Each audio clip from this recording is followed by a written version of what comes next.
నమస్కారం ఘంటారావానికి స్వాగతం. ముందుగా ప్రధానాంశాలు.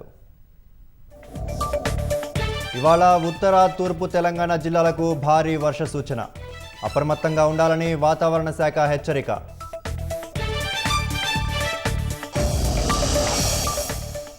రామగుండంలో ఏకధాటిగా కురుస్తున్న వర్షం.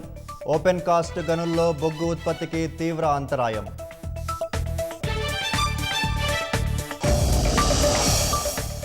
భారీ వర్షాలతో నదులకు పోటెత్తుతున్న వరద. నిజామాబాద్ జిల్లా కందకుర్తి వద్ద గోదావరి ఉగ్రరూపం.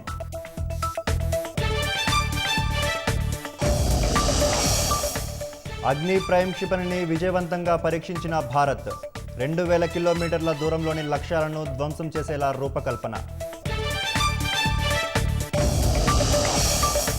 రాష్ట్ర వ్యాప్తంగా భక్తి శ్రద్ధలతో దేవీ శరన్నవరాత్రులు. మహాలక్ష్మిగా దర్శనమిస్తున్న వరంగల్ భద్రకాళి అమ్మవారు.